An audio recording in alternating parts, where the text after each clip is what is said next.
किया गया है।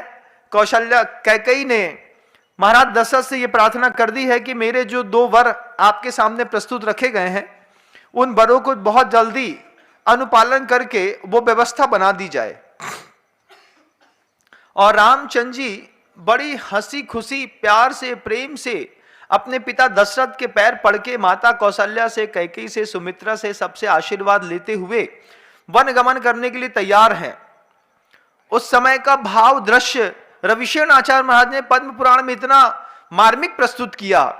उस दृश्य को सुनते वक्त गुरुदेव ने मुस्कुरा करके धीरे से कहा कि देखो, राम से सीखो।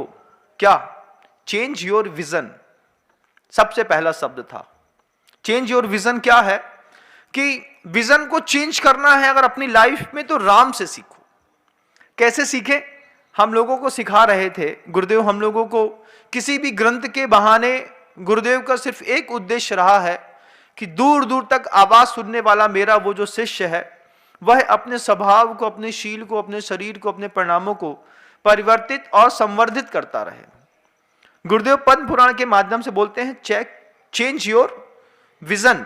विजन चेंज क्या करो कि देखते हैं कि कल तक राम अयोध्या के अंदर राजा बनकर के, राजकुमार बनकर के रह रहे थे।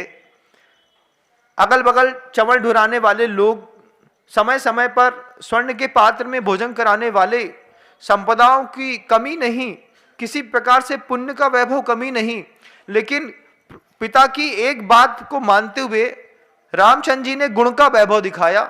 पलट करके सीधे जंगल की ओर चले गए। अब जंगल में गए तो यहां से सोना चांदी लेकर के तो नहीं गए खाली हाथ। ऐसा नहीं कि भैया अब जंगल में जा रहे हैं कुछ प्रॉपर्टी लेकर के जाए, 14 साल गुजारना है, कैसे गुजरेगी? नहीं। तो प्रभु श्री राम अयोध्या छोड़ करके जब जंगल में प्रवेश किया तो साथ में क्या लेकर के गए? सबसे पहले गुरुदेव बोलते हैं, राम धन के बल पर जंगल नहीं गए, वो अपने धर्म के बल पर जंगल गए। उनके पास अपने धर्म की शक्ति के साथ साथ खुद का आत्मबल इतना जबरदस्त था कि प्रभु श्री राम को अज्ञात परिसरों के प्रति चेंज योर विजन। क्या? कल तक इस महल में रह करके हम अपना जीवन जीते थे, अब जंगल के हर पेड़ के नीचे अपना एक नया राजमहल बनाएंगे और वहां पर रहेंगे। उन शब्दों के साथ गुरुदेव कहते हैं कि जैसे राम ने अपने विजन को चेंज कर लिया तो जंगल में खुश रह गए, ऐसे हमको भी अपनी जिंदगी में परिसरों को, अपने विजन को चेंज करना है। चेंज क्या करना है कि जो जिंदगी में आपकी लाइफ स्टाइल में, मुनियों की लाइफ स्टाइल में जो परिचय आते हैं, एक समय का भोजन होता है, केशलुंच होता है, नग्नत्व है, दिगंबरत्व है, पद विहार है, कांटे का सहना है, इसमें बार बार दुखी होने की जरूरत नहीं है। तो क्या करें? Change your vision. अपना विजन चेंज करिए आप लोग महाराज, कि जब कभी किसी भी चीज में अंतराय पैदा हो तो कभी यह मत सोचना कि कुछ छूट गया, हमेशा सोचना इस अंतराय के भोजन मिला तो संयम में वृद्धि, और नहीं मिला तो तप में वृद्धि। कुछ ना कुछ तो हमारा बढ़ ही रहा है, घट तो कुछ हमारा रहा ही नहीं है। साथ में बहुत सारे गृहस्थ लोग भी वहीं पर पद्म पुराण को सुनते रहते थे, साथ में बैठे रहते थे। उनकी तरफ भी गुरुदेव इशारा करके बोलते हैं, चेंज योर विजन। क्या? राम से सीखिए। क्या सीखना गुरुदेव? हम लोगों को आपने महाराज जी लोगों को तो सिखा दिया। तो गुरुदेव सामने वाले लोगों से कहते हैं कि आपने मान लीजिए 200 लोगों को शादी का कार्ड बांटा। आपके घर में शादी थी, पहली बार लड़के की शादी थी, आपको बड़ी धूमधाम से करनी थी, और 200 लोगों को शादी के कार्ड बांटे। शादी के कार्ड बांटने के बाद 180 लोग आपके घर के अंदर उपस्थिति देने के लिए आ गए, 20 लोग नहीं आए। घर के अंदर आपके यहां जेवनार चल रही है, भोजन चल रहा है, रिसेप्शन चल रहा है। आप खड़े होकर के लोगों को में क्या देखते हैं? क्या देखते हैं आप? जो लोग आए हैं उनसे मतलब नहीं है। जिन लोगों को हमने कार्ड दिया था, सिल्लू कक्का काय नहीं आए हमारे घर में, का बिगड़ गए थो बताओ हैं? प्रोफेसर साहब को भी कार्ड दे के आए थे, का समझते हैं प्रोफेसर साहब? हमारे लड़का के ब्याह में नहीं आए। फिर बड़ी बड़ी रानी, बड़ी काकी, उनके तो हम पैर पूछ के मखाना रख के कार्ड दे के आए थे। अब खुशी के माहौल में आपने 180 लोगों के बीच में एक भी बार आनंद पैदा नहीं किया, मन के अंदर प्रत्येक समय ये संकलेश पैदा करते रहे। 200 कार्ड में से 20 लोग जो हमारे घर के अंदर नहीं आए हैं, हमको उनसे आगे चल के कोई व्यवहार नहीं रखना है, कुछ भी हो जाए। गली हो या नुक्कड़ हो, कप हो या कुल्लड़ हो, सबके दिलों तक जाए इंडिया हर पल। क्या ऐसा करते हैं कि नहीं करते हैं? आप लोग करते हैं महाराज, आप बिल्कुल सही बोलते हैं। मैं हर बात को आपकी जिंदगी से छूती हुई बातों को ही रखने की कोशिश करता हूं। गुरुदेव के ये शब्द थे, सामने वाले गृहस्थों को देख करके उन बहुत से बोलते हैं कि अपना विजन चेंज करो, कि खुशी के माहौल में भी दुख देखने की जो आपकी आदत पड़ गई है, कि 180 लोगों ने मेरा बहुमान रखा, 180 परिवार के लोग हमारी खुशी में शामिल होने आए, हम उसके बीच में आनंद को 1000 गुना करें, ये विचार तो हमारे मन के अंदर पैदा नहीं होता। लेकिन दिमाग में परिवार के जितने लोग हैं एक नोटिफिकेशन बनाना शुरू कर देते हैं, रामचंद्र जी नहीं आए, सिल्लू कक्का नहीं आए, बड़े नहीं आए, इनके कहाँ को मचलो नहीं आओ, वो तिवारी कहाँ को हल्को नहीं आओ।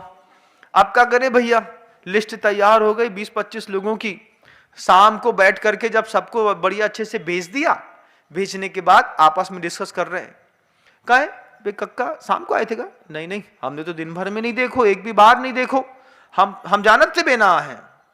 उनके मन के अंदर हमने परसों ही देख ली थी कि मंदिर में बड़ी कसाय दिख रही थी, पहले से धारणा बनी थी, उस धारणा को प्रकृति ने और पुष्ट कर दिया। जाकर के फोन लगा करके पूछा नहीं किसी 20 लोगों में से, भाई साहब आज तो अपने यहाँ विवाह था, जरूर कोई दिक्कत हो गई होगी, कोई परेशानी हो गई क्या? पता चले कि किसी के पिता का हार्ट अटैक आ गया, किसी घर में माँ ब्लड प्रेशर बढ़ गया, किसी की डायबिटिक 600 हो गई है, हॉस्पिटल में एडमिट करना पड़ा। इस चक्कर में कक्का नहीं आए, हल्के नहीं आए, मंझले नहीं आओ, संजले नहीं आओ, छोटो नहीं आओ, बड़ा नहीं आओ, लेकिन तुमने तो सबके बारे में पहले से धारणा बना ली। क्या बना ली महाराज? हम चाहे कछु हो जाए, अब व्यवहार तो हम बताएं का होते हैं। बिल्कुल तन गए महाभारत करने के लाने, 120 लोगों से 180 लोगों से व्यवहार निभाने के लिए मृदुता का भाव पैदा नहीं होता। ये पंचम काल की बलिहारी है। लेकिन उस समय क्या था? उस समय जब प्रभु श्री राम इस धरती पर जीवन जी रहे थे, उस समय कवि ने लिखा है, सब नर करहि परस्पर प्रीति, चलहि स्वधर्म निरत प्रभु नीति। करहि सब नर परस्पर प्रीति, इस तरीके का द्वेष भाव नहीं था। और इस तरीके का द्वेष भाव तो चलिए ठीक है कि ये तो आपके कोई मित्रगण जो नहीं आए उनमें आपके द्वेष भाव हुआ। विवाह इत्यादि करते वक्त परिवार में भी क्या आपका द्वेष भाव नहीं होता? जिनके बीच में हमारे सुख दुख हमेशा बटने हैं, जिनके बीच में हमारे दर्द का समीकरण हल होना है, उनके प्रति भी हमारी कई बार द्वेष बुद्धि हो जाती है। गुरुदेव उस वैराग्य के प्रसंग को देखते हुए दोनों समुदायों को, समर समुदायों को भी और श्रावक समुदायों को भी संबोधित करते हैं, चेंज योर विजन, अपने सोचने का तरीका बदलो, अपने सोचने की शक्ति बदलो। यहां पर बहुत अच्छी बात गुरुदेव ने वहां पर उस वक्त कही कि मान लीजिए कोई भी परिस्थिति नहीं बदल रही है तो क्या करें महाराज? किसी को बुलाया नहीं आया, अब जंगल भेज दिया, बियाबान जगह भेज दिया, कई महाराज हैं उनको उठा के यहां से महाराष्ट्र भेज दिया, तुम महाराष्ट्र में रहना। अब क्या करें? मन मसोक के रह रहे, महाराष्ट्र में नहीं रहना, बुंदेलखंड जाना है, बुंदेली खंड में रहना है, उते की रोटी, उते की लुचाई, उते की कीच खड़ा को मजा ही अलग है। अब क्या करें भैया? तो गुरुदेव बोलते हैं चेंज योर विजन।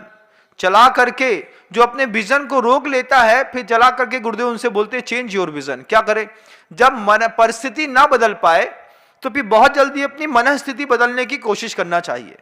और जो व्यक्ति अपनी मनस्थिति को रोक लेता है, आचार्य जी उसको इतनी जल्दी भांपते हैं कि इनकी मनस्थिति सिर्फ भोजन में 2-4 चीजों में रुकी हुई है, इनकी परिस्थितियां बदलेंगे, इनको मनस्थिति अपने आप बदलनी पड़ेंगी।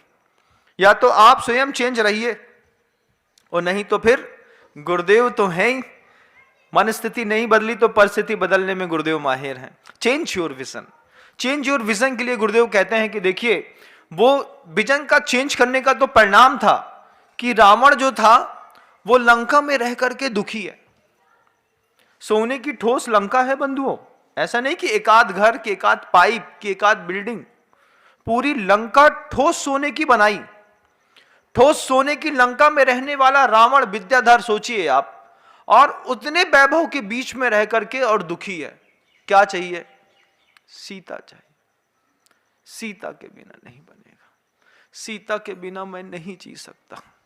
वैभव कितना है, पुण्यवान कितना है रावण, कितना तेज पुण्य है, हजारों विद्याएं सिद्ध हैं उसको।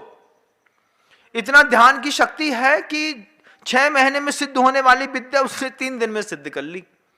वैभव पुण्य का इतना जबरदस्त है कि पूरी की पूरी लंका ठोस सोने की है। मंदोदरी जैसी सुशील पत्नी है, साथ में पटरानी है, वो भी ऐसी छोटी मोटी नहीं है, देवांगनाओं को मात करने वाली है। क्योंकि रावण स्वयं अपने आप में इतना सौंदर्यशाली था, इतना भव्यतम सौंदर्य था रावण की औदारिक देह का, कि उसको कभी लगा ही नहीं कि कोई स्त्री मुझे देखेगी और नहीं चाहेगी। लेकिन जब सती मिल जाती हैं तब सुंदर लोगों की भी परीक्षाएं खड़ी हो जाती हैं। सती स्त्री ने बोल दिया सीता ने कि प्रभु श्री राम के अलावा तो मेरे जीवन का कोई अंग न बना है, न बन पाएगा। तब रावण को अपनी हार सामने दिखाई दी। जब रावण इतना सुंदर दिखता था, ग्रंथकार कहते हैं, तो क्या मंदोदरी सामान्य दिखती होगी? पति से पत्नियां तो हमेशा से 21वीं दिखी हैं, 22 कभी दिखी हैं, 19 दिखी हैं कभी नहीं। महाराज हमारे जे तो जैसे जय हैं तो हैं, हमें देखो। अरे क्या देखे तुम्हें भैया, पत्नी हमेशा सुंदर दिखती है पति से। तो रावण से सुंदर थी मंदोदरी, लेकिन उससे ध्यान आकर्षण हट गया, सीता पे लग गया। अब क्या है? Change your vision. सब वैभव है तुम्हारे पास, लेकिन विजन चेंज कर दिया तो सारी सुविधाएं होने के बावजूद हम दुखी हैं।